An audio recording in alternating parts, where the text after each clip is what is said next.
salaamaaleykum mbokk internet IGFM TV ak IGFM.sn ñëw nañ encore une fois pour waxtaan ak yéen lépp lu jëm si wàllu actualité sportive notamment lu jëm si wàllu liste des Lions bi nga xamante ne génn tey ci àjjuma ci waxtaanee également les éliminatoires de la Coupe du Monde 2026 match Sénégal ak leneen lu xamante ne concerne également groupe du Sénégal également mu nekk lépp lu nga xamante ni lu jëm si wàllu également les adversaires du Sénégal ku mel ni RD Congo Mauritanie ak des joueurs sénégalais yi nga xam dañoo jël nationalité préféré bàyyi jouer yeneen ci yeneen pays voisins ku mel ni ak Mauritanie ak Guinée loolu également bokk na si lu ñu prévoir waxtaan ci plateau bi dama ci nar a ànd ak ñi nga xamante ni ay kàngam lañ noonu laa la ko mën a wax ki nekk à sama droite muy Mohamed El Amin Diop journaliste sportif à Eric Favre nekkatoo Afrique Sport da nga daw.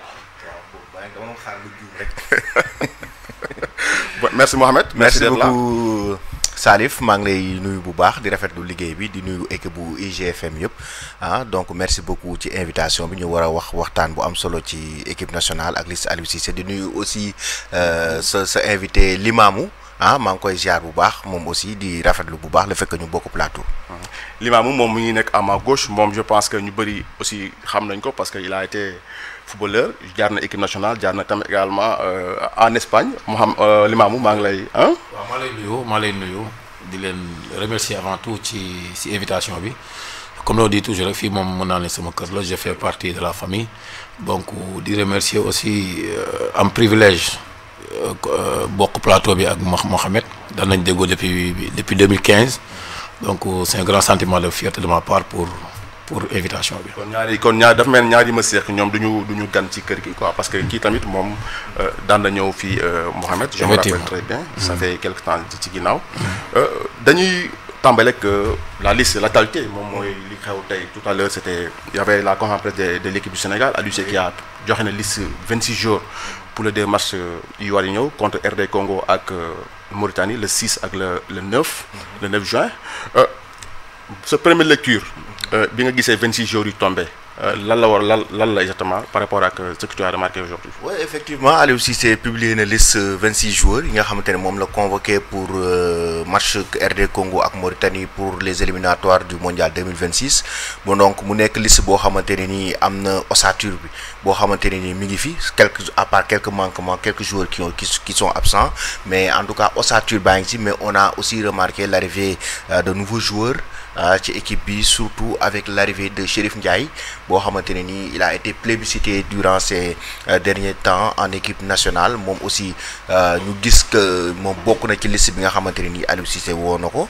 mu nekk loo xam ne c'est une bonne chose ñu remarqué aussi si biir liste bi peut-être après dinañ ci ñëwaat mais y a pas d'arrière gauche de métier loolu bokk na ci ay observations yu ñuy def par rapport ak liste 26 joueurs yi mais d'une manière globale gis nañu ne daal ossature baa ngi fi mais quand même il y a l'arrivée des jeunes joueurs qui arrivent parce qu'on a vu des Habib Diarra des jeunes joueurs en tout cas qui viennent intégrer l'équipe nationale qui vont venir pour s'imposer au sein de l'équipe nationale parce qu'il y a une nouvelle génération aussi qui est en train d'arriver gis nañ ko depuis Coupe d'Afrique bi passé comme ñoom Lamine Camara et Pape Matar Sarr maintenant d'une manière globale il y a l'ossature mais surtout avec les jeunes joueurs. Avec les jeunes joueurs Limamou yow bi nga jotee la liste pour les deux prochains matchs yow en tant que un ancien footballeur d'abord li ma bëgg a xam mooy nga wax ñu par rapport ak liste bi waaj a génn nga nekk footballeur jot nga jaar am nga foo jot a jaar d'abord nga dégg sa tur ñu ne bokk nga ci liste bi lan la lay def d'abord avant ngay gën a sori ci avant ngay commenter liste bi. waaw loolu xam nga boo nekkee footballeur actuellement surtout Sénégal fait partie actuellement des 10 dernières années ñu convoqué l'équipe nationale Sénégal dafa am solo ci sa carrière avant tout deuxièmement booy seet léegi équipe nationale Sénégal fi mu toll nii am na plus de centaines de joueurs internationaux yu nekk à l'extérieur c'était pas comme les années 2000 Sénégal dafa xawoon tumuranke ay footballeurs internationaux donc boo nekkee xale ak situation yi Sénégal léegi connu partout dans le monde ba pare Sénégal léegi les Européens football au niveau dañ ci jublu ñoom dañ fi jublu léegi pour recruter joueurs sénégalais donc ak sacré yi gars yi def les 10 dernières années donc loolu day nekk lu rëy ci un footballeur surtout buy joog a débuter donc su ma ñëwee ci convocation bi ma xool liste bi donc comme li Mohamed wax dafa bëri ay joueurs yu xam ne yu bees la mais c'est tout à fait normal parce que ñun ñëpp xam nañ ni comme club comme équipe nationale day egg benn moment boo xam ne day am fin de cycle te booy seet équipe nationale Sénégal bi depuis génération Sadio Mané booy xool mën nañ ne 50% joueurs yi yu ci bëri ñu ngi fin de cycle donc Aliou Cissé mën nañ ne tey non seulement mi ngi def éliminatoire ñaari match yi muy def nii donc dafa nekk aussi en construction parce que fin de cycle boobu day tax ñu bëri joueurs yu bëri dañuy retiré wu léegi dafay convoqué yenn booy yi pour may leen seen chance pour booy yi tamit mën a profité aussi ci opportunité bi pour démontrer seen bopp pour mën a bokk ci les 10 prochaines années groupe équipe nationale Sénégal biy ñëw. ok mais constat bi également beneen constat hormis li Mouhamed doon wax sànq Mouhamed mi ngi relevé yaa ngi relevé wax wàllu absent convocation Chérif Ndiaye une première mu nekk beaucoup ñi ngi ko doon waxtaanee avant liste bi di génn yow jàpp nga ni c'est la logique puisque performance foofu la Aliou Cissé jiital. Oui, effectivement c'est un choix sportif parce que Chérif il fait partie des meilleurs buteurs sénégalais qui évoluent à l'extérieur. Donc cette saison il a enregistré 7 passes décisives et 20 buts avec Étoile Rouge de Belgrade. Il a joué les compétitions européennes. Donc c'est un très bon attaquant qui a fait ses preuves cette saison. At Bini, Chérif Ndiaye, quoi qu'on puisse dire, dafa def ay performances yu baax yu waral tey convocation équipe nationale pour man récompense la ah ñu woo ko ci au niveau de la tanière et puis bon pour man à mon avis soo amee des joueurs comme ça qui font des performances pour les encourager il faut les amener en équipe nationale ça permet aux autres joueurs aussi ah mu nekk benn source de motivation si ñoom et puis au-delà de ça son profil le profil du joueur c'est un attaquant qui a le même profil que de Nicolas Jackson aujourd'hui c'est un finisseur c'est un tueur et genre Boulaye Dia et puis il n'est pas mal ballon pied donc ba pare il marque des buts il est bon de la tête pour man c'est ce genre de profil l'équipe nationale en a toujours besoin boo amee profil boobu muy briller sur le plan européen pour man li gën moom mooy nga woo ko même bu fekkee tu as un Nicolas Jackson aussi qui brille avec Chelsea mais quand même il faut en tout cas diversifier son groupe avec ses joueurs par rapport ak différents profils yi nga xam ne mën nga ko ci am ak joueurs yu baax yi nga xamante ne yaa ngi leen di gis ñuy évoluer à l'extérieur mais ne pas se fermer seulement ci benn ossature boo xamante ne nii moo fi nekk durant toutes ces années et je pense que Aliou Cissé l'a bien compris raison pour laquelle mi ngi commencé di ubbi équipe nationale bi à cette nouvelle génération looloo waral ngay gis ay nouvelles têtes yoo xamante ne nii gis nañ leen ñu ñëw pour renforcer li nga xamante ne mooy groupe yi parce que gis nañu le Sénégal a été éliminé en 8e de finale de la Coupe d'Afrique des Nations et au lendemain de cette élimination il faut ouvrir la tanière il faut donner la chance aux jeunes aux autres joueurs qui aspirent vraiment bu war a mën a wane seen bopp parce que mën naa ne c'est à peu près la fin d'un cycle avec exactement avec l'ancienne génération tey jii nii la génération de Sadio Mané et tout mënoo leen demander ñu def lu ñu fi deful woon def nañ ils ont presque fait leur temps dañuy accompagner pour le moment ah ñi nga xamante ne ñoom ñooy ñëw mais actuellement c'est la génération de Lamine Camara c'est la génération de Pape Matar Sarr ce sont ces nouveaux joueurs qui vont porter l'équipe nationale du Sénégal. Limamou aspect wu Chérif Ndiaye yow tu penses que est-ce que da nga jàpp ni dafa war a ñëw bon première décision la war a nekk ñëw lancer ko dans le bain ou bien ñu may ko mu miin tanière ba si kanam. waaw mais question bu intéressant la même bi Mouhamed di wax sama xel a ngi woon foofu déjà avant nga ma koy poser c'est très intéressant la question bi Aliou Cissé aussi il faut mu xam ni boo yi muy convoqué ni jeunesse bi du comme 5 ans si ginnaaw nga daan convoqué benn booy rek teg ko ci banc bi 90 minutes wala nga convoqué ko joué ko 4 minutes wala 5 minutes bàyyi ko mu dem ces jeunes là ak li Mouhamed wax ci fin cycle bi ñu nekk dañu soxla aussi temps de jeu ba pare ak tuuti continuité parce que équipe nationale Sénégal c'est pas facile beneen monde la boo xam ne ça n'a rien à voir ak club donc des fois dañuy soxla ñu lay jox plus de chance mën nañ la convoquer doo def match bi nga xam ni moom nga pour beaucoup de raisons groupe bi lu bees li et cetera donc comme li Mohamed wax donc un gosse ki ñu convoqué nii booy Chérif dugal 20 buts Europe Étoile de Belgrade que ce soit Étoile de Belgrade que ce soit Portugal que ce soit 20 buts en Europe football professionnel c'est pas facile donc c'est quelque chose donc ce gars il mérite d'être convoqué mais nag Aliou Cissé pour man su ma ko doon changé na su ma ko doon conseillé il faut mu xaw a changer stratégie les 5 dernières années da nga gis mu convoqué 3 joueurs yu bees équipe nationale mu ne 4-0 nga teg leen ci banc yi dugaloo ci may ci kenn benn 5 minutes donc c'est un peu compliqué donc parfois boo convoqué xale yu mel noonu nga indi leen équipe nationale mënee lu mat 4-0 amatoo benn risque booy jouer match bi des 20-30 minutes wala ngeen mën a may 30 leen gën a motiver ñu ñëw mais yooyu tamit il faut ñu sóoraale ko ñu gën a sóoraale ni léegi dañu nekk fin de cycle dañu nekk en construction ñu may booy yi temps de jeu may booy aussi confiance gën leen gonfler pour ñu mën a continuer pour la suite des prochaines 10 ans 10 années. Convocation Chérif Dia mën nañu wax ni day indi benn concurrence tanière surtout au niveau de l'attaque. Oui. loolu lañu mën a wax. concurrence mais day bien indi sûr mais on en a besoin la concurrence dafa am solo ci équipe.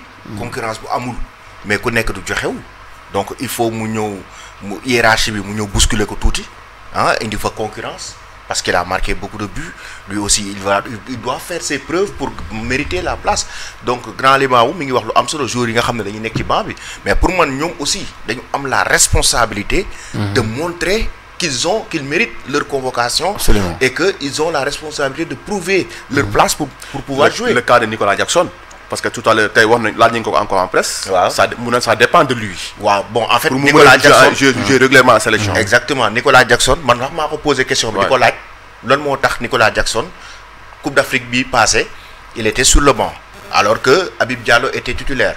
Donc il avait fait une bonne saison mais malheureusement il était sur le banc et cette saison aussi il a enregistré pratiquement 15 buts avec Chelsea en 35 matchs. Un jour comme ça, c'est-à-dire il est en forme avec les Blues de Chelsea, il joue pratiquement tous les week-ends avec Chelsea. En équipe nationale, Nicolas Jackson, il n'a pas eu assez de temps de jeu. Tu vois, mais je vais te faire une révélation hein, ici, quand Nicolas Jackson, c'est pas un problème sportif. Lan la Kaaw Nicolas Jackson. bëgg nañu xam nga wax ñu lan la. dugal xuusal non je ne même pas kii mais Kaaw Nicolas Jackson c'est un problème de comportement. Ok. C'est un problème de comportement dans l'équipe mais c'est pas un problème sportif. Si vous regardez bien la réponse d'Aliou Cissé mi ngi wax comme quoi que ne c'est à lui de montrer qu'il mérite de jouer. On va pas lui faire un cadeau. boo seetloo yaa non dit. waaw boo seetloo déclaration mi ngi wax ne c'est à lui ça dépend de lui. Ça dépend de lui, c'est à lui de montrer qu'il mérite de jouer. On ne va pas lui faire un cadeau. Cette déclaration est très claire. C'est pas alors qu'il marque des buts. Ça, c'est pas un problème sur le plan sportif, mais c'est un problème de comportement par rapport à la gestion du groupe, de la vie dans le groupe. Nicolas Jackson, pour moi, son intégration, je ne trop dans les détails, mais c'est un problème de comportement. Il doit revoir son comportement dans l'équipe. C'est un très bon joueur, c'est un très grand joueur, mais il faut le comportement dans l'équipe pour pouvoir vraiment équipe de jouer ay match di performant avec l'équipe nationale. Mohamed wax na aspect bu am solo aspect Nicolas Jackson yow bi ngay football par exemple est-ce que jot nga jànkoonte ak situation mel noonu comportement ci biir terrain wala en dehors du terrain mu poser problème un jour wala mu poser le problème pour nga mën a nekk titulaire dans jouer régulièrement dans une équipe est-ce que loolu mos na la arrivé wala aussi kaw Nicolas Jackson c'est nga mun ci waxaale également. bon boo déggee li Mohamed wax li Aliou Cissé moom la wax ne ça dépend de Nicolas Jackson ça veut tout dire ce n'est seulement pas ce n'est pas seulement dans l'aspect sportif sur le terrain quoi. Sur le terrain. C'est en dehors du terrain parce que football dafa nekk loo xam ne dafa 90 minutes moo mujj ci football 90 minutes 10% kese la ci football les 90 minutes ci football c'est en dehors du terrain donc y a des entraîneurs yoo xam ne y a des entraîneurs yoo xam ne coach yoo xam ne comme Aliou Cissé dafa am benn entraîneur bu nekk ak sa caractère entraîneur bu nekk ak sa personnalité am na entraîneur yoo xam ne ñoom du ñu fan joueur te Aliou Cissé fait partie des entraîneurs yoo xam ne du ñu fan joueur y a des entraîneurs yoo xam ne ñu gis joueur mu neex leen lu ñu def baax na mais Aliou Cissé c'est quelqu'un que tu le vois tu sais que moom discipline joueur yi moo ko gën a intéressé aussi da koy xool donc comme ñun bi def promotion d'entraîneur en 2003 ak Guardiola et cetera Del Bosque moom dugaloon ci loo boobu donc Del Bosque nous disait l'importance du joueur buy football en équipe il faut préférer toujours de jouer avec 10 joueurs wala 11 joueurs moins talentueux qui jouent en équipe moo gën ngay jouer avec 11 joueurs beaucoup talentueux qui ne jouent pas en équipe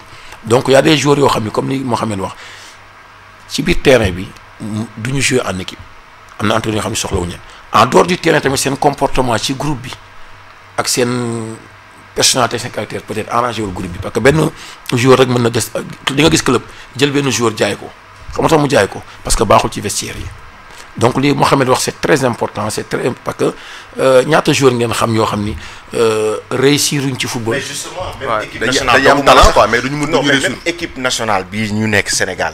bëri na ci joueurs yoo xamante ne ni li leen génne équipe nationale c'est un problème de comportement. Kaaw kan la ñu ngi wax Kaaw Mbaye Niang. Mbaye Niang son cas c'est à part. parce que Mbaye Niang son cas c'est à part. Mbaye Niang il nous a créé l'affaire de maraboutage. oui. en 2019 c'est sûr et tout ça là. Mbaye Niang Aliou Cissé la rendu visite.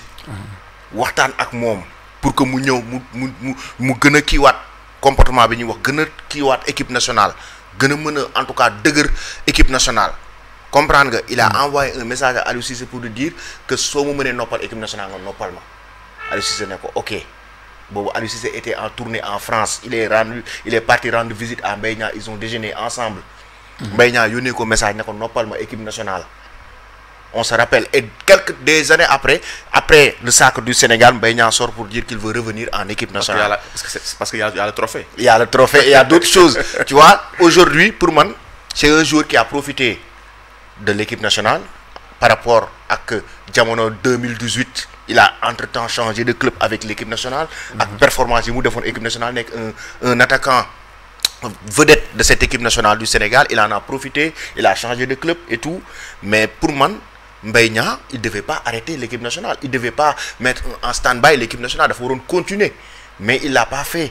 mu def benn stand-by beneen génération ñëw jël coupe d'Afrique parce que le football ça passe trop vite. mais si ngay wax noonu dama bëgg a juste par rapport ak li mu wax noonu par rapport ak Kaaw Mbaye Niang est-ce que donc Nicolas Jackson dafa risque la également pour moom est-ce que du risque pour moom mu jël même chemin que Mbaye Niang jël. non Nicolas Jackson parce que Mbaye Niang wàllu comportement moo tax ñëwatul sélection Nicolas Jackson su ma dégg Aliou Cissé dafa mel ni peut-être da koy prévenir. comme ça mu changer attitude. non pour man il a mis la pression pour que. mu gën a xoolaat boppam pour man c'est une pression qu'il a mise sur Nicolas Jackson. donc mais risque la voilà. non c'est que pour man Mbaye Niang sax kaaw Nicolas Jackson sax moo tene Mbaye Niang parce que football dafa am foo xam ni moment de club la am moment boo xam ni moment de nation la donc Mbaye Niang ne savait pas faire la différence donc Mbaye Niang avait fait def na déclaration yoo xam ne man su ma amoon ndogal ci fédération espagnole sénégalaise de football wala ma am ndogal nekk sélectionneur de l'équipe nationale wala ma nekk sax président de la République parce que football day egg foo xam ni day dépasser fédération football day egg foo xam ne day dépasser club day dépasser lépp donc yow tu ne peux pas faire une déclaration que man France lay xaar je me sens pas sénégalais je me sens plus français que sénégalais il a dit on l'a convoqué beaucoup de coupes d'Afrique il a refusé.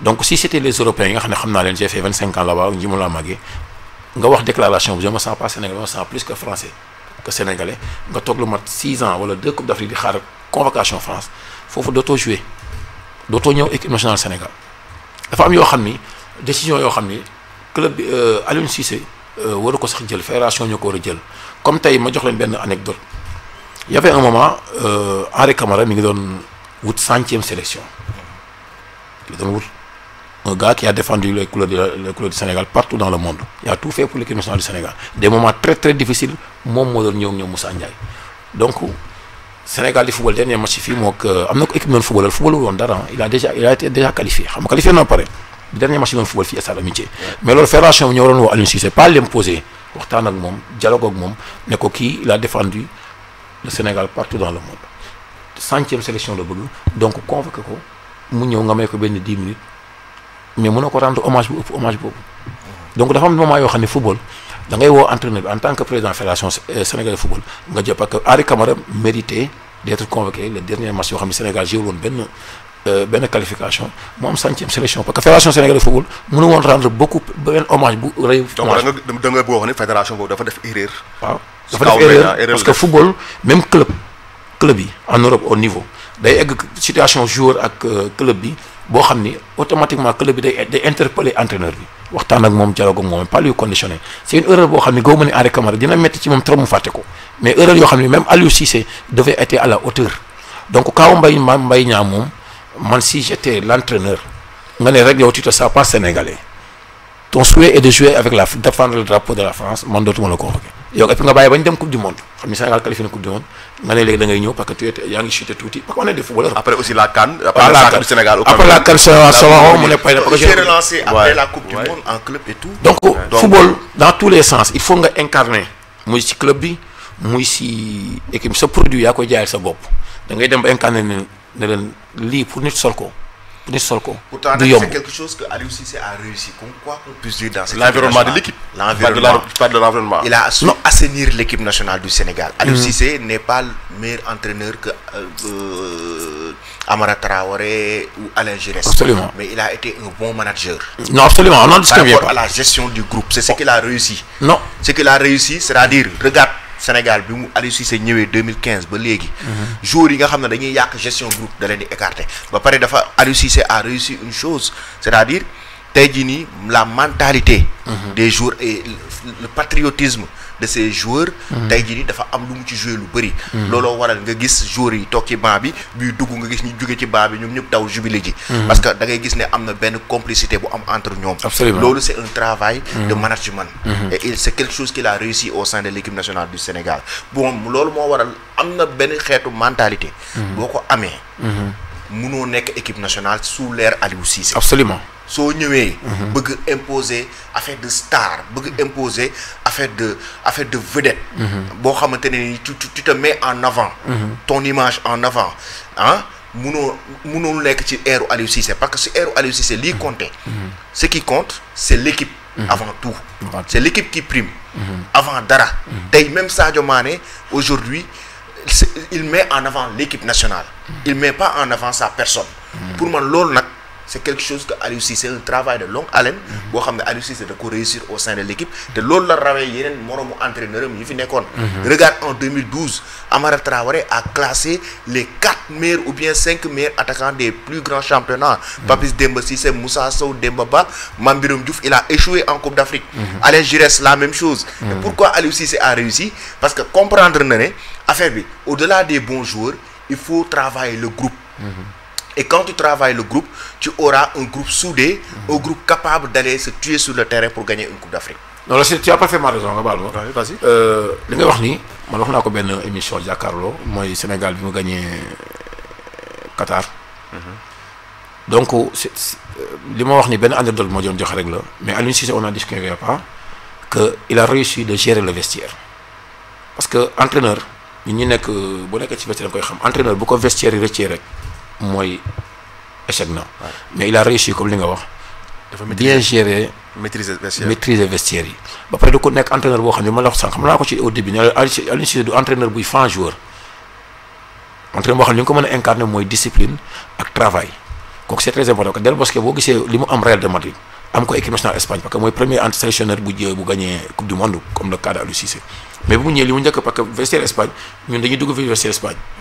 ñu fay dugg bi ñu àndee gars yi ñuy dugg vestiaire yi xam li fa nekk xam nga ki nekk ci biir vestiaire yi bokkul ak ki nga xam ni dañ koy raconter demoon na ba Espagne vestiaire yi amoon problème entre catalan ak madrilène parce que les catalans bu ñu mosaan ñëw ñoom Xavi ak Piqué et cetera ci biir vestiaire yi catalan la ñu doon wax demoon na benn moment mu commencé déranger Sergio Ramos ak Casillas et cetera mais comme li ngay wax rek Del Bosque réussir gérer loolu moo ko indi li moom Aliou Cissé tamit li nga wax nii dafa gérer vestiaire bi dafa am personnalité un entraîneur da ngay am personnalité. Et il a aussi l'avantage d'avoir des hommes fidèles. xam nga sànq wax na li nga wax dafa am solo mooy. waaw fidélité de certains. xam nga li nga wax dafa am sens dafa am solo mooy li ma la wax sànq rek mooy ñëwaat da ngay jouer ak 10 11 joueurs yoo xam ne mooy talentueux qui ne joue pas en équipe nga jouer ak 10 joueurs yoo xam ne qui sont beaucoup plus talentueux qui jouent en équipe donc Aliou Cissé mën nga ñi nga wax Amara mën nañ ko expérience mën nañ ko gën a aay mais mu gën leen ëpp personnalité pour tenir groupe bi léegi loolu la Aliou Cissé réussir loolu booy seet réussite bi mu am yëpp ci équipe nationale bi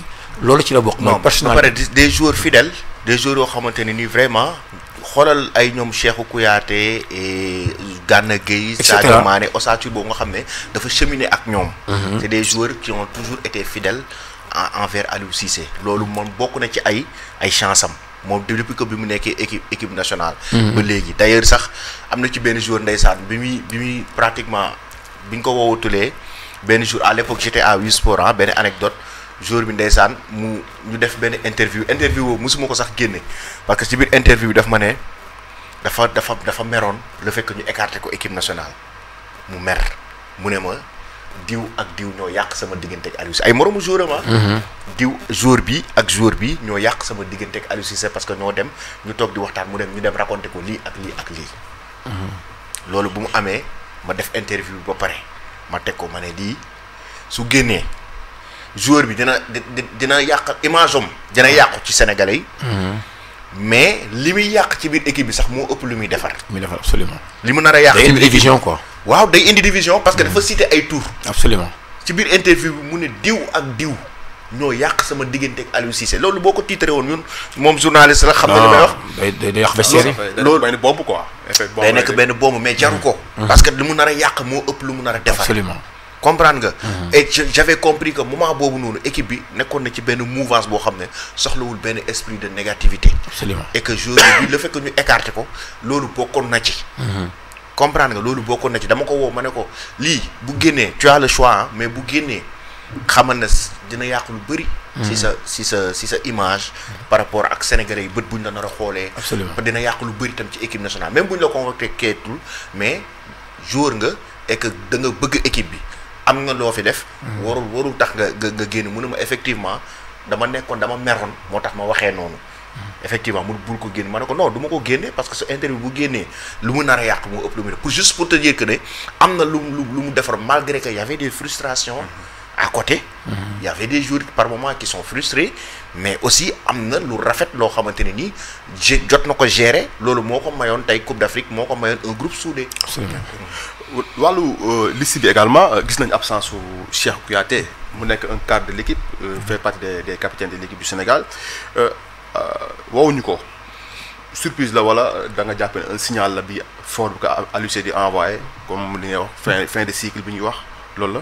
non du surprise c'est pas du surprise moom Cheikhou Kouyaté si boobu ak ñeneen xam nañu du surprise. di am na comme li nga wax rek mooy peut-être ñun mentalité yi bokkul ça ne veut pas dire que si mentalité bee moo gën bii wala bii moo gën bële ku nekk ak say idéologie mais am na foo xam ne ba fa tolloon tey bu doon tubaab yi européens yi ma xam moom dañuy retiré wu dañ naan nañ bàyyi booy yi ñëw parce que tey tamit dañu am obligation non seulement bu dul football sax on a l'obligation aussi de bàyyi ñoom. génération bi di ñëw ñoom moo nar a bàyyi. waaw moo nar a bàyyi xaalis booy ñoom parce que tamit tey quoi qu'on puisse dire génération bi ñu am nii ñuy ñëw ñoom booy Lamine Camara et cetera booy yooyu ils ont l'obligation de jouer de participer ñooñu ñoo actuellement ñoo nekk devant parce que tey pour ñu liggéey li nga xam ne mooy les 10 prochaines années pour l'équipe nationale Sénégal le travail dafa commencer dès maintenant boobu nag donc il faut ñu xam ni am na ñoo xam ni équipe nationale noonu lay fonctionner football noonu lay fonctionner la vie c'est comme ça da nga fiy nekk après nga dem sa morom ñëw affaire continuité la donc je crois que moment bi ñu toll nii Cheikhou Kouyaté ak ñeneen ils ont l'obligation de céder la place aux jeunes pour ñu commencer tamit am fu ñu yóbbu donc pour affaire Aliou Cissé aussi comme li ñuy wax ne la perfection n'existe pas dans ce monde def na day def ay erreurs comme tout le monde comme Sénégal li ma leen récriminer des fois da leen Aliou Cissé day def erreur ci changement ñu récriminer ko mais dañuy gis toog au niveau Ligue des Champions Guardiola def ay erreurs yu flagrant tey doo dégg kenn wax. donc erreur day am ci football des fois erreur la perfection football des fois entraîneur bi day def changement juum des fois mu def changement réussir comme ni ko Guardiola di defee Mourinho di ko defee Ancelotti di ko defee mais noonu la ko Aliou Cissé aussi di defee pour ñu bañ a seulement di focaliser rek di xool erreur yi Aliou Cissé def. donc il faut ñu xool tamit di xool. c'est pas est-ce que on n'a pas un peuple exigeant un public exigeant des supporters exigeants voilà. ah oui bien sûr. non mais Sénégal moom Sénégalais moom non parfois tamit quand bu ñu compétition bu ñëwee on est tous des entraîneurs. oui mais pareil le public sénégalais est très exigeant il a raison ah. waaw Sénégal pour entraîner fi équipe moom. boo am si tu n'as pas un mental fort. voilà da ngay bàyyi. exactement gis nañ fi Kasper Zak-Guedde. waaw ñëwoon na fi. waaw Guedde l'allemand la. non boo amul mental. bu la critique yi daanoo sa kaw. boo amul mental da ngay daw bàyyi équipe bi Aliou Cissé mentalement moo ko fi bàyyi. waaw mentalement ak il faut tamit aussi Aliou Cissé il a fait def na lu mais tamit aussi il faut ñu remercier aussi liggéey bi les académies. dañ fi def liggéey di sacré bi yëpp booy seet 80% yi ñoom la. les académies il faut jamais oublier aussi les académies parce que tey bu ñu amee demee ba am lii mënuñu si génne Génération Foot. mënuñu si génne jàmbaar. ba ci petite catégorie lépp lu ñu mës a gagné. muy de U17 U20 U lépp académie yi ñoo ci liggéey bu am solo parce que tey li Sénégal am les 10 dernières années boo ci génnee liggéeyu Mali Touré dara du fa desati. waaw ak Saër Seck. non il a beaucoup fait mais boo ci génnee tey équipe nationale Sénégal tey compter ñaata joueurs Génération Foot ñoo fa nekk. nga dem ci U20 bi doon day am loo gis rek. am na numéro am na Lamine Camara ku jaar na chef. li Youssou Ndour di wax li sama grand Youssou Ndour di wax rek loo gis am na numéro 1 mais tey booy seet Génération Foot booy équipe nationale Sénégal U15 U17. non loolu moom il faut boo ci génnee citer la fédération hein. Non. Parce que ils ont compris que depuis par exemple 2015 il fallait aller vers la source. Ouais, mais est-ce que également est-ce que tamit c'est pas non du liggéey club la tamit. Non, En fait maanaam au niveau de la formation la petite catégorie la fédération a travaillé pour la petite catégorie par exemple tey jii nii xoolal petite catégorie bi ku mel ni Lamine Camara je prends Lamine Camara c'est le prototype du joueur professionnel passé par la petite catégorie et aujourd'hui qui a réussi à gagner des coupes d'Afrique et vient au sein de l'équipe nationale A. Il a gagné la CAN U20. Il a gagné le championnat d'Afrique des Nations. Le mérite revient à qui? Le mérite revient aux académies, mais aussi à la fédération. Mais d'abord, je vais mettre en avant 80% c'est les académies. Je te dis, madame, les académies, ñoom ñoo formé. Non, attends, à part formation, je vais gagner ay détails yoo preuve yoo xam ni. kenn mënu ci génne 80 wala 90% Génération Foot. Jàmbaar. Tu sais pourquoi? Un joueur comme Lamine Camara ak ay Ibou Sané ci man la nekkoon depuis mais 2010 la fi ñëw ci man bi ma amee 10 ans 12 ans 2016 2017. académie del Vicente Del Bosque. la dem Génération Foot mu nekk mu ñu rappelé que. voilà donc ñun dañu teg benn projet yoo xam ni fédération mënu ko ñun ñoo ko mën les écoles de football. Attends du ma wax ci man parce que c'est pas bien de parler de soi-même. Je m'adresse à Madi Touré. Saër Seck.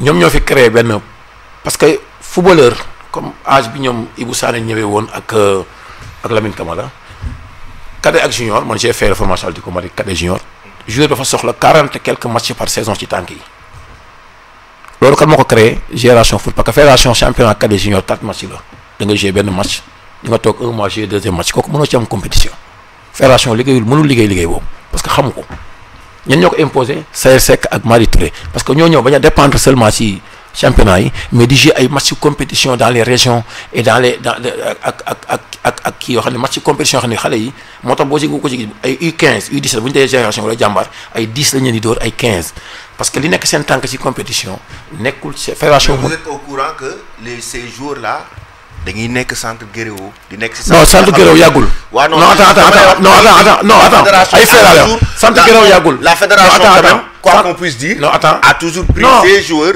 di leen dugal en regroupement. non attends centre Guéréo yàggul mën naa wax centre Guéréo. Mohamed attends am na fédération. centre Guéréo yàggul. centre Guéréo même CONEF man je suis le président de la COSEF. des Parcelles Assainies. président de toutes les écoles de football 36 écoles de football, je suis le président de la COSEF des Parcelles Assainies. oui mais il faut attends non kenn Guéréo c'est vrai que c'est la fédération. mais quand même peut-être que le mérite. non le mérite revient aux académies. mais je dis que la fédération a joué. jëlul lu mu formé sur la petite catégorie. waaw attends foofu laa jëm. fédération jëlul lu mu formé ba pare soo ko jël yóbbu. dafa jël fekk lu ñu formé ba pare mu soo ko jël. non attends foofu laa des joueurs qui sont en formation. non mais pratiquement. la petite catégorie c'est des joueurs qui sont en formation. non ma xam ne man damay détaillé loo xam ni ku ko dégg xam ni li may wax nii dama ko maîtriser dama ko teg ci yoon ça ne veut pas dire que li nga wax. sa opinion parce que personne n'a le monopole du savoir. waaw mais dama la wax loo xam ni du dañ. Guéréo yàggul.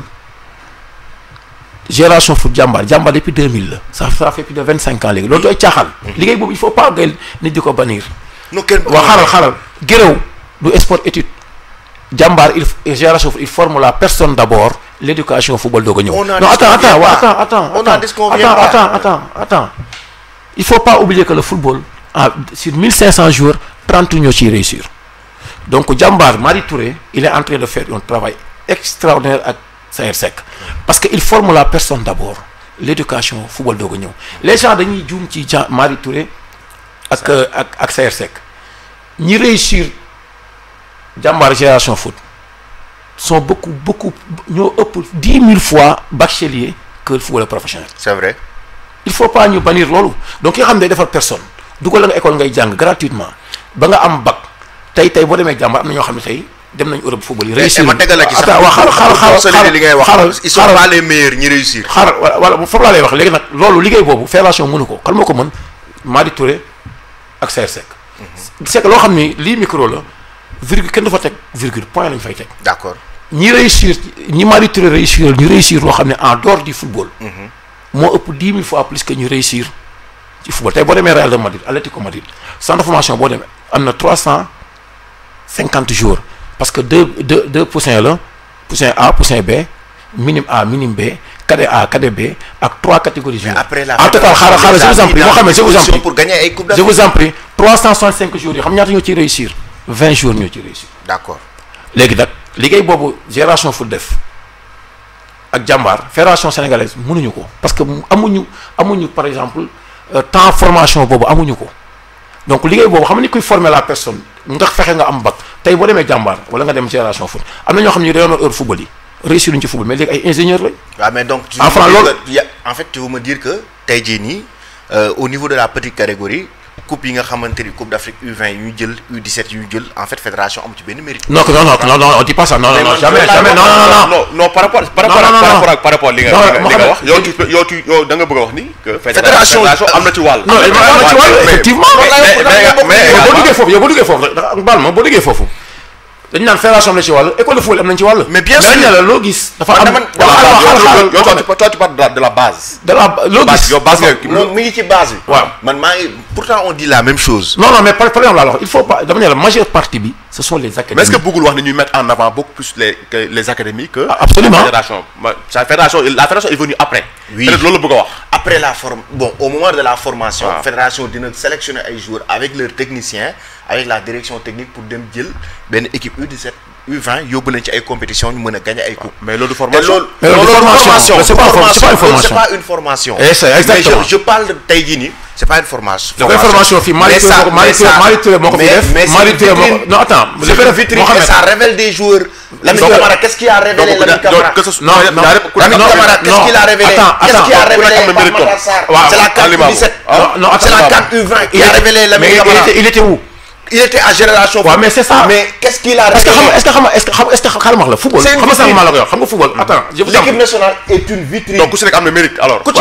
non mais le mérite. majeure partie non on dirait jamais que fédération amu ci mérite. académie la ñu war a jiital. fédération académie gàcce ngalaama. xaaral gàcce ngalaama à ces académies. ils ont formé des hommes si tu veux ils ont tout fait mais la fédération ou bien les équipes nationales au niveau de la petite catégorie. mais fédération toggaluñu ko ba mu ñor ba pare mu jël. non fédération dañ togg dafay fekk. mais loolu am ils ont servi de vitrine à ces joueurs. la fédération li Madi Touré liggéey ak CR7 mais moom la ñu. Amara Diouf comment tu l'as connu? non mais attends d'accord mais Lamine Camara comment tu l'as connu? Comment tu as connu Pape Matar Sarr? c'est grâce à Génération Foot ou bien à Génération Foot mais à leur prouesse en équipe nationale durant les compétitions. mais attends loolu ça a servi de vitrine l'équipe nationale. léegi boo xam pare bàyyi ma wax man nga déglu. est-ce que tu penses pas que dama lay déglu nga wax est-ce que tu penses pas que Génération Foot tey bu fi nekkuloon est-ce que jàpp bu fi nekkuloon est-ce que tey on allait peut-être connaître. mais Augustin Senghor wax na ko. Génération Augustin Senghor je confirme ça. monsieur Augustin Senghor nee na bi ñu jëlee Coupe d'Afrique boobu laa ko gën a. attends je confirme ça dañuy déglu dama wax Augustin Senghor li ma ko gën a nawee ci la bokk bi ñu jëlee Coupe d'Afrique bi ñu ko laajee dafa ne wax sax si ba pare ne dañ koy remercier aussi les académies les 10 dernières années ils ont fait un travail remarquable pour que Sénégal mën a egsi ba fii xaaral ma wax la gis nga formation bi ngay wax tey bu la Madi Touré jëlaloon tey génération foot ñu yóbbu la Pape Matar Sarr bi ngay wax avant mi dem équipe nationale Sénégal balaa ñu leen di xam comme équipe nationale bu ñu la waxoon booy bu nekk alimentation ak visite médicale ak toppatoo ñeen toppatoo jour bu nekk ñaata la Madi Touré di frais par jour da nga naan non il faut pas ngeen di bannir loolu parce que alimentation dafa xaaral alimentation fu may kese nga alimentation boobu Madi Touré ak Sayer Seck di def ci xale yi. mais loolu formation boobu ak prendre leen seen soin médical parce que formation boo ko amul mënoo nekk footballeur. c'est impossible mais grand ñun dañu nekk sans formation Atlético Madrid xam nañ lañ mooy formation. mais grand loolu formation bi nekk xam nga léegi génération foot ak jàmbaar gis nga formation yi nga gis à haut niveau moom la fi Madi Touré instauré man dem naa rek bu ma jógee Espagne ça fait même pas 2 semaines. mais grand gis nga formation bi nga gis Real Madrid bi nga gis Barcelone la Masia léegi moom nga gis génération foot Madi Touré incarné ko fa. yow dans les années 2000 yaa ngi woon au Real. Real Madrid. mais grand loolu on l'a salué. mais il faut aussi saluer le travail de la fédération. non mais on a dit que on essaie on a. je l'ai dit non il faut pas nga. moi je salue tout ce que tu dis. non la génération foot. jàmbaar formé de grands joueurs. xam nga lay bañ Sadio Mané jóge na génération foot. Gana Gueye jóge na jàmbaar. y a les grands joueurs du football sénégalais des grands noms du football sénégalais qui sortent de ces centres de formation qui ont ce mérite mais aussi il faut aussi accepter le mérite de la fédération. On a dit combien de fois mais attends. bu leen servir de côté boobu on a dit combien pas que fédération am na mérite. am na mérite man. mais non loolu kese laa soxla woon. mais tey benn affaire est-ce que bëggul wax ni. gis nga waruñu yaakaar ni. le fédération tey naa la benn affaire tey naa la benn anecdote gis nga Malick Touré tey li mu def Sénégal jël ku mel ni Sadio Mané jëlee ko ci àll ba kenn xamu ko mu indi ko formé ko defar ko ba ñu am tey ku mel ni Sadio Mané ak fu mu yóbbu Sénégal ci monde bi di tabax ay jàkk ay juma jël dëkk bu mel ni dëkkam boobu. Bambali def ko ni mel. famille bu nekk mu lay jox 70 000 francs par mois ci salaire am wala leneen ak lu mu def yëpp ak fu mu yóbbu Sénégal gis nga bu doon européen la dañ naan kan moo ki créé lii bu ñu ko xamee dañ ko defal monument. pour ne serait-ce que créer Sadio Mané muy Malick Touré mérite d'être ñu defal ko monument fii Sénégal parce que créer un gars comme Sadio Mané mais Malick Touré n'est plus n'importe qui dans ce pays foofu lay waxee. merci par rapport ak toujours ci liste bi rek ñu avancer un peu parce que am na partie bu nga xamante ni je pense que ñu bëri relevé nañu ko tey en conférence de presse wàllu est-ce que c'était normal tey wala c'est logique un sélectionneur publie une liste ou bien convoque des joueurs sans mu am benn arrière gauche de métier. parce que Aliou Cissé loolu liste bu mu joxe on n'a pas vu un arrière gauche de métier parce que Jacobs moo waroon ñëw mais dafa blessé. mais Aliou Cissé du moom kese moom problème boobu si monde bi même les clubs dañu am problème gaucher moo manqué. c'est pas le problème Aliou Cissé seulement y a des gauchers yoo xam ne ñu ngi jouer au Real de Madrid wala jouer équipe yu ngan yi mais amuñu niveau mais amuñu gaucher moo manqué. il lui faut saison bu commencé démarrer da ngay gis niveau gaucher donc moom lay wax booy nekk fii profité leen ci gaucher yi ngeen nekk mën football ngeen amaat ko gaucher moo manqué non seulement Aliou Cissé problème bi am nii mais Real da koy am keneen da koy am loolu rek la. effectivement Real amoon na ko ba jël Camavinga joué le ko latéral gauche moment bi Ferland Mendy nekkee ci blessure donc tey jii nii moom explication bi mu joxee daf koy compenser ak benn Mikayil Faye boo xam ne il peut jouer ci côté boobu benn Abdou Diallo boo xamante ne nii à un moment donné joué woon na fi arrière gauche. avec l'équipe nationale du Sénégal joué na ko ak Paris Saint-Germain donc mais aussi. il faut tamit oser le dire il y a des arrières ci championnat local Sénégal bi on peut citer Layus boo xamante ne ñu ngi ko doon coow Joseph Layus Samb boo xam ne ñu ngi doon coow pourquoi pas ñu woo ko y avait Cheikh Tidiane Sidibé bi nekkoon Tëngéej boo xam ne tam ñu ngi ko ci doon coow y avait Souleymane Bass de Valenciennes boo xam ne tam ñu ngi ko doon coow pourquoi pas ancien de génération foot pourquoi pas du ñëw ci côté gauche bi donc ce serait bien man si sama xalaat doon na baax tuuti mu may ci boo yooyu kenn chance am surtout le meilleur latéral gauche du championnat Sénégal tey pour man boo ko mayoon chance am mu ñëw découvrir l'équipe nationale may ko chance am mu ñëw jéem a faire ses preuves au sein de l'équipe nationale parce que amoo arrière gauche de métier. loolu sax nekk na débat un éternel débat. maintenant aussi c'est un débat maintenant aussi c'est un choix sportif parce que est-ce que bu woowee beneen arrière gauche est-ce que du am ay manquement ci milieu terrain bi et ci attaque bi je pense que si xalaatu entraîneur bi noonu lay gisee les choses parce qu'il a 26 joueurs à convoquer day yàpp peut-être bu woowee beneen joueur alors que am na ñu mën a compenser poste boobu noonu. mën na am ay manquement ci nombre de milieu terrain yu war a. oui peut-être que également bon c'est peut-être que également amul possibilité élargir groupe bi comme dernier récemment. ba le passé bi amoon au mois de mars parce que je pense qu'il avait 28 ou 31 jours la jëloon. cette fois-ci il faut que mu wàññi parce que y a c'est des matchs. mais ana booy boobu ñu amoon la. Moussa Ndiaye Léo. Moussa Ndiaye te mu nekkoon Anderlecht nekkoon fi Barcelone. ak yooyu woowoon nañ ko fi. mais Léo. woowoon nañ ko fi yoo xam ne faut pas ñu. ci coupe du monde bi woowoon nañ ko ci coupe du monde. oui coupe du monde donc on peut pas avoir un joueur Moussa Ndiaye tout ce qu'il a fait aussi dans les petits football petite catégorie. et de football ba pare nga dem amoon benn manquant yóbbu ko coupe du monde. bu fekkee blessé wu wala dara donc après mu disparaître comme ça donc parfois tamit management il faut ñu xoolaat ko. il faut ñu koy xool ba pare fédération Sénégal football comme li may wax c'est pas pour les critiquer. mais parfois aussi monde de football fu mu toll il faut essayer de travailler à la manière la plus professionnelle possible. dañu war a jël ay détecter ay experts yoo xam ni. bu ñuy football fenn ci benn terrain ñu dem xool condition terrain bi. xool ki ñëw jox information yi Aliou Cissé. loolu tamit c'est très important ñu koy def quoi. ok un autre point bu am solo bu ma bëggoon ñu débat mooy changement nationalité yi ñu seetlu. waaw am changement nationalité yu am récemment hier ou avant-hier. am na tam yu ko jiitu. Alioune Badara Baldé qui a porté les couleurs du Sénégal bon en cadet comme en U20 U17 U20 U23. avant moom am na ñu jaaroon fii ay sélection locale yu mel ne ay Khadim Diaw. le Niass gardien Mauritanie bi. ay Pape Ibnou Ba qui a joué en équipe dans le championnat local ñoom ñëpp dañoo préféré ñii dem nañ Mauritanie 3 yi ma cité ñii dañoo kii dafa préféré dem Guinée woon ak avant-hier mooy Alioune Badara Baldé mu nekk un débat depuis quelque temps ñu ngi siy wax surtout démb sax la gën a nekk débat. mais loolu man c'est une question de choix xam nga nit ki lu mu sentir nit mënu ko ci récriminer. Parce que Kalidou Koulibaly, Deschamps l'a convoqué pour le Coupe du Monde. Il préfère le jouer au Sénégal. Il avait ses raisons. Donc, nous avons une même chose. La question de choix, c'est surtout une question de drapeau. Nous devons pogner, nous devons takal ki comme Diabar wala comme donc bu fekkee problème de choix drapeau dafa nekk loo xam ne dafa perplexe. Gis nga drapeau national dafa perplexe nit ki bu sentiree benn drapeau rek. mooy nekk loo xam dafa nekk lu doy waar loo xam nit mënu ko forcer nit ne ko gëmal ma drapeau bi ñoom loolu lañu sentir am loolu laa ko gisee quoi. je vais plus loin sax au-delà de leur choix man dama jàpp ne dañu gëm ne amuñu place équipe nationale moo tax ñu dem choisir beneen nationalité. c'est possible. man loolu laa gis. mais ku mel ni Niass mënoon naa am avenir Sénégal Niass. il a porté les couleurs du Sénégal. dama jàpp ne c'est pour s'assurer une place de titulaire dans les autres équipes nationales. c'est possible moo waral ñu daw jóge fii dem bañ a ñëw ci concurrence bi fii actuellement c'est lui moom mooy parce que tey jii nii comment tu peux concevoir un joueur comme Pape Ibnou Ba qui a été meilleur buteur du championnat local sénégalais en 2017-2018 nekk fi meilleur buteur championnat nekk Linguère de Saint-Louis màggee juddoo Sénégal yaroo fi màggee fi football Stade de Mbour aujourd'hui ñu la c'est l'attaquant de la Mauritanie. ak loolu c'est Niass c'est le gardien titulaire. waaw de l'équipe de la Mauritanie. de l'équipe de la Mauritanie. Khadim Diaw je pense Khadim Diaw n'a pas été convoqué à un moment donné. non Khadim Diaw je pense que ça n'a pas été officiel. waaw mais amoon na sélection. waaw ça n'a pas été officiel quoi. ah tey mais comme tu as dit duñu leen incriminer ah duñu leen attaquer. c'est leur choix et c'est un choix personnel. mais tey bu ñu ko analyser rek dañuy jàpp ne sportivement dañoo gëm naa ne.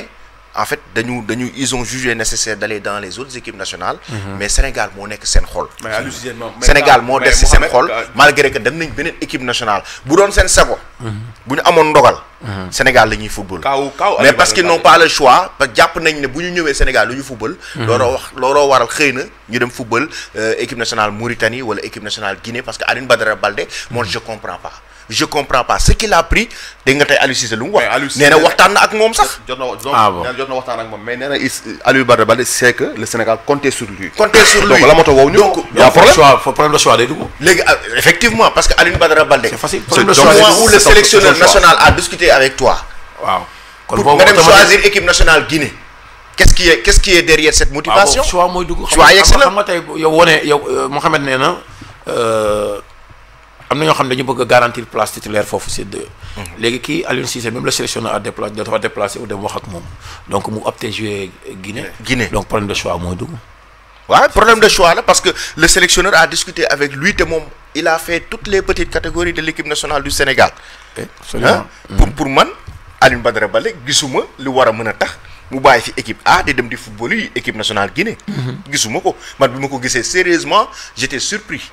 J'étais même étonné parce que dama ne non je comprends pas pourquoi lan moo ko motiver à ce que mu def ce choix dem di football avec l'équipe nationale de la Guinée alors que c'est un joueur prometteur. Absolument. C'est un joueur qui avait l'avenir dans cette équipe nationale du Sénégal des fois aussi joueurs yi dañuy xaw a yàkkamti patience bi des fois duñ ko xaw a am. ak entourage problème d'entourage. waaw ak entourage bi pour man encadrement bi waaw.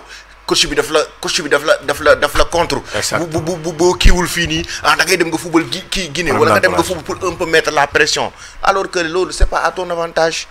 sa avantage mooy même bu fekkee ne que on t'a pas encore convoqué sa heure dafay sonner Chérif Ndiaye bii ñu woo nii équipe nationale mais Chérif Ndiaye depuis toutes ces années il fait de bonnes performances on l'a jamais appelé et toujours bu ko neexoon di football ci yeneen équipe nationale. mais il a été patient ba heure am jot. moment bi ñu woo ko. te pourtant Chérif Ndiaye doon na toj championnat Turquie ak yeneen championnat. te kenn daanu ko Aliou Cissé mosu ko sax présélectionné. absolument mais moment bi nga xamante ne nii moment bii nii ñu ko woo mais parce que yàlla dogal na ne heure bii moom la war a ñëw sonner à l'équipe nationale. Donc pour man côté boobu joueurs yi dañuy manquer de patience et moom par moment aussi dañuy jàpp ne nos concurrence bi fee métti na affaire y a des Sadio Mané y a des Gana Gueye et autres non su ma demee du ma football xaaral ma dem fee moo gën a nooy su ma demee fee je vais avoir la place de titulaire man noonu laa ko jàngatee sérieusement. Mais est-ce que tam y a pas un risque derrière nga bàyyi sa pays d'origine comme le Sénégal du jeu Guinée y a pas un risque derrière est-ce que c'est sûr que yow c'est-à-dire attente yëpp dina nekk ci yow est-ce que amul risque. li Mohamed wax c'est très important parce que tamit ñun xam nañu Afrique surtout Sénégal les joueurs parfois dañuy am problème d'entourage dañ koy am comme li am na joueurs yoo xam ne dañuy jotee ak Aliou Cissé sax day leer ni seen koñ la ñuy nekk rek grand yi téye leen wala famille bi. jaxase xel yi quoi non yéen kii moo leen dàq. xam nga tey damay profiter rek pour wax gis nga tey ñun ñuy nekk ay formateurs di former xale yi ñu nekk xale ba bu ñu demee ba nekk mag ñun xam nañ li ñuy wax.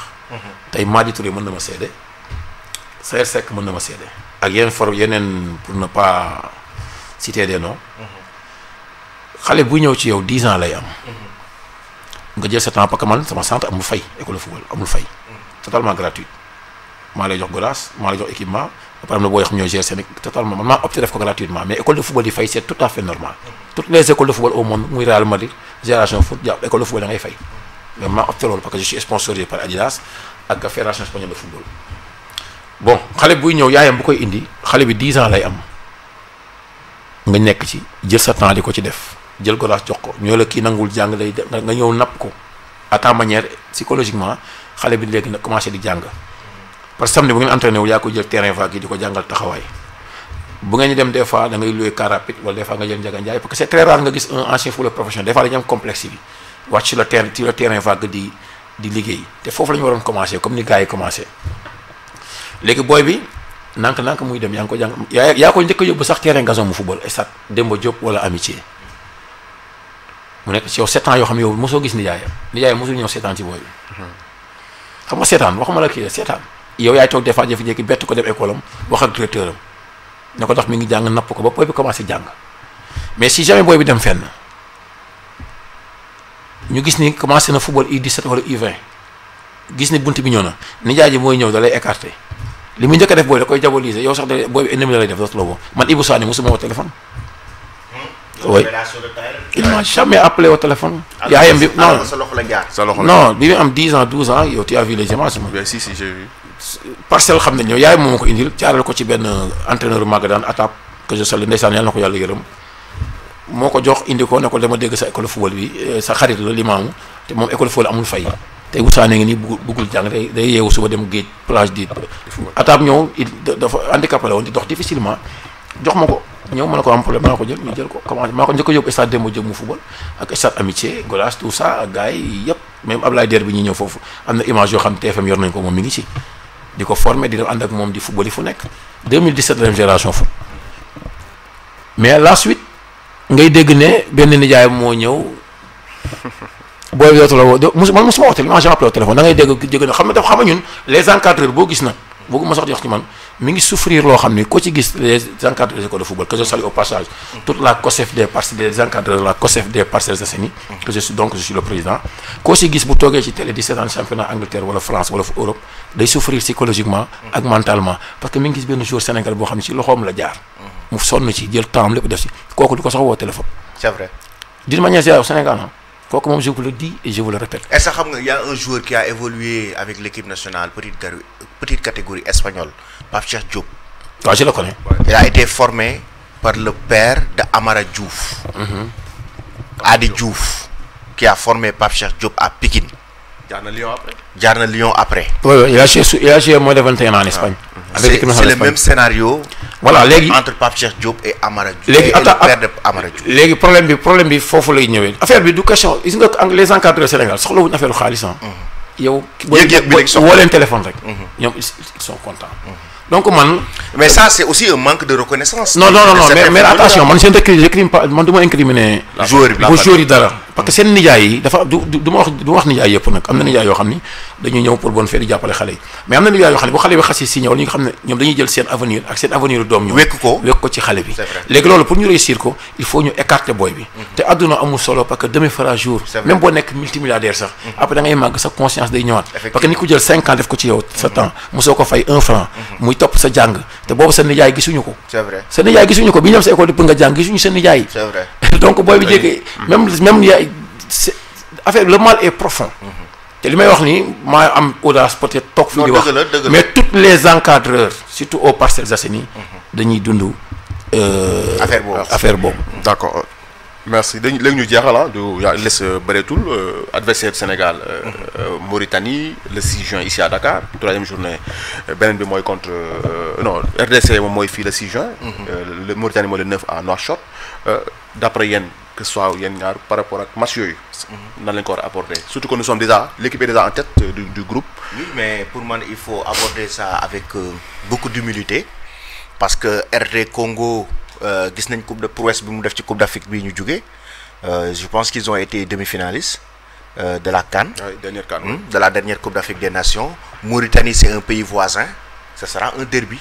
Tout à l'heure on a évoqué ces joueurs sénégalais qui évoluent en Mauritanie, ils vont venir jouer leur dignité si match boobu noonu ça veut dire que ça sera des matchs très difficiles pour le Sénégal et que Sénégal si on respecte les adversaires mën nañ am 6 points mais il faudra prendre ces matchs sérieusement pour pouvoir gagner ces rencontres parce que équipe bu mel ni RD Congo c'est une équipe boo xamante ni balle arrêtée ils sont très bons ils sont xaw ma nag suivre nga leen mais balle arrêtée ils sont très bons ci côté balle arrêtée loolu bokk ci suñuy faille équipe nationale du Sénégal les balles arrêtées bokk na ci suñuy faille par moment donc Mauritanie aussi mu nekk nar a nekk match bu metti le derby nga war a c'est un derby nga war a jouer ji à l'extérieur seen dëkk nga leen di fekk ji ça veut dire que ils vont pas se laisser faire dañuy joxe lépp lu ñu am pour match boobu noonu Aliou Cissé doit aborder ces matchs avec beaucoup d'humilité et respecter ses adversaires pour pouvoir en sortir et puis pour mën a surtout consolider sa place de leader espérer une qualification ci yeneen phase yi pour mën a décrocher le mondial 2026. Limamou mais xam nga comportement bi na la war a mel. xam nga football dafa perplexe léegi les 15 dernières années ku nekk mën nga gagner ku nekk mën kenn mootul les français ne kii mooy gagner donc li Mouhamed wax rek laay dëggal donc li mu wax match bi wax na ko pare donc bon mooy nag bon ma waaw non dinañ ñëw foofu Espagne parce que yow dañuy rappeler un peu que jaar nga Real Madrid premier Sénégalais bu joué en Liga 2-1 Espagne waaw mu nekk benn sacré performance nu ñu koy waxee sax lu am solo la ci sa biir carrière de biir dund mais Real Madrid nga non waaw Madrid mais ñaa ngi ne Real day xon finaliste champion Ligue des champions 2024 ñu ne Real day xon de Mohamed. non Real du xon nee na Real day xon te moom Madrid la. loolu bëri na koy wax du xon. Real lan ngeen mën ñu wax. si non mais Real li muy def nii di am. yàgg na ko dal di perte ay match booy seet époque ñoom Zidane ak yooyu et cetera mooy galactique yi mooy nañ ay match yu ñu égaliser leen dernière minute éliminer leen dernière minute yàgg nañ di am nii bon. mais Real tamit dafa teg benn booy seet équipe bi dafa nekk loo xam ni xam nga àdduna même bu dul football sax des fois day baax chance accompagner la. chance. Donc ces derniers mois on a dit qu'on ne vient pas que la chance est à côté du Real waaw. non du xoo quoi. non je ne crois pas.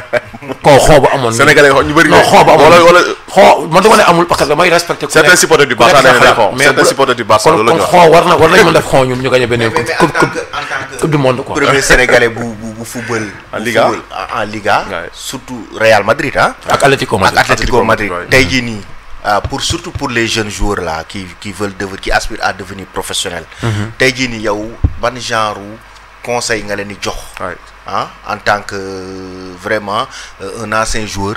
tey ban conseil nga leen di jox s'ils aspirent à jouer dans ces grands clubs. les études d'abord. les études.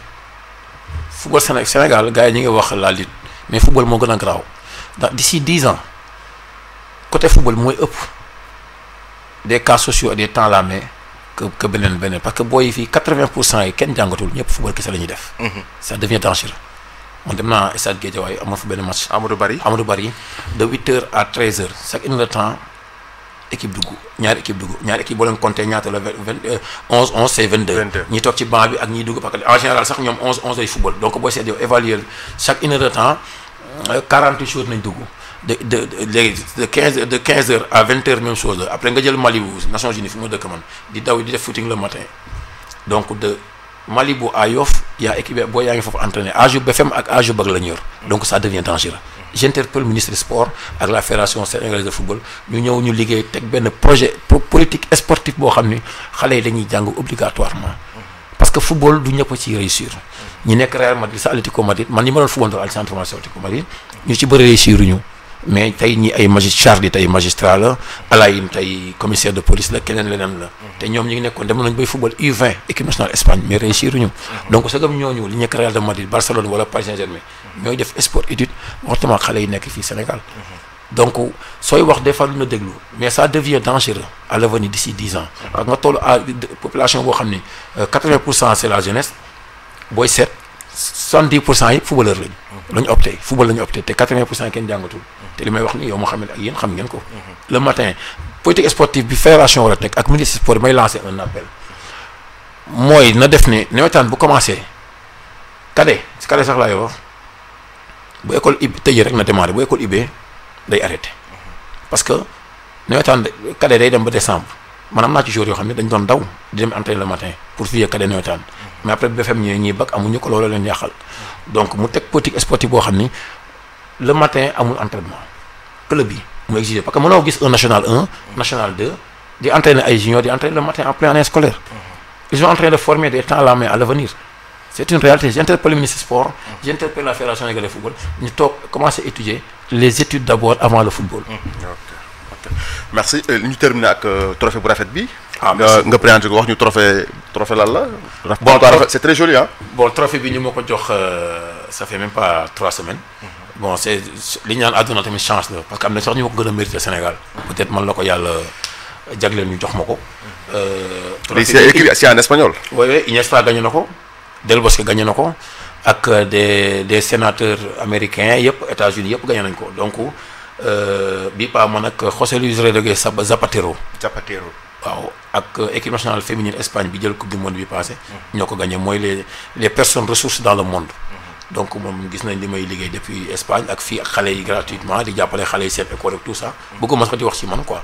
mais bon puis bi loolu la léegi trophée bi war nañ dem encore moom mooy yóbbu États-Unis d'ici 7 mois beneen trophée UNICEF. donc je fais partie des nominés. donc maa ngi ñaan na la aussi tamit gagnal bi mais trophée bi daal mi ngi nii Sénégal la parce que mooy seet bi mooy premier trophée bu ñu ma jox. trophée bu ñu ma jox ak décoré bu ñu ma defal. te li ma décoré defal ma ko fii laa ko liggéey Sénégal doomu Sénégal laa ko jël du doomu Espagne. doomu Sénégal moo ko liggéey. bon ci Sénégal xale yi ma jàppale fii.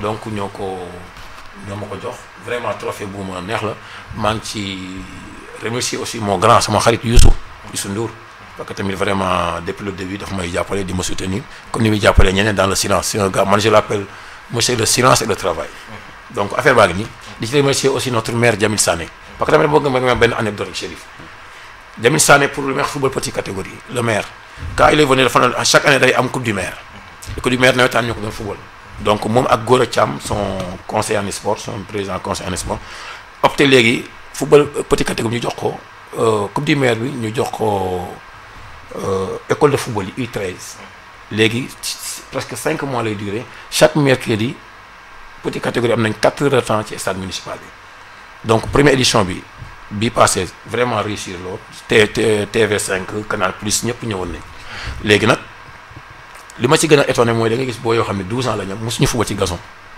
donc Jamil Sané ak Gora Thiam fexe boo yooyu tey football ci gazon yi mooy première fois ñu football gazon léegi bii di ñëw nag dañ ko bëgg a gën a innover parce que je suis le président de la COSEF donc dañ def mu gën a améliorer di wax rek ne du idée CONEFS du idée fédération sénégalaise de football idée maire Parcelles Jamil Sané la ak Gora Thiam parce que il faut pas tamit nit ki bu defee lu baax da nga koy wax idée boobu fédération wala localité yëpp dañ ko war a def di may boy yi sax ay temps de jeu ci localité ñi mën a am di football ci gazon synthétique bi moo tax mooy remercier le maire Jamil Sané ak Gora Thiam mooy président commission sportive Parcelles Assainies voilà merci merci Limamou par rapport ak explication bi je pense que leer na.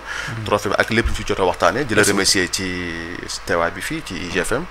TV ak IGFM.sn Mohamed. waaw merci beaucoup Salif ci invitation bi l'homme des grands dossiers. di remercier Limamou aussi. merci beaucoup en tout cas donc émission bi neexoon na trop on a beaucoup appris donc vraiment di rafetlu xam-xam bi fi génn yëpp ci Limamou génn ci yow tamit ñuy rafetlu sa liggéey ci IGFM parce que dañuy daje lu bëri sur le terrain on a fait ensemble beaucoup de compétitions Coupe d'Afrique ak yooyu yëpp donc muy def liggéey bu am solo à chaque fois donc di la remercier bu baax ci liggéey bi. merci beaucoup boss. mbokk yi ñu ngi leen jaajëfal lii leen indiloon tey ci seen plateau sportif bu semaine bi xam naa di leen jox rendez-vous très prochainement incha allah ak yeneen invité ak yeneen thème également merci beaucoup jaajëf.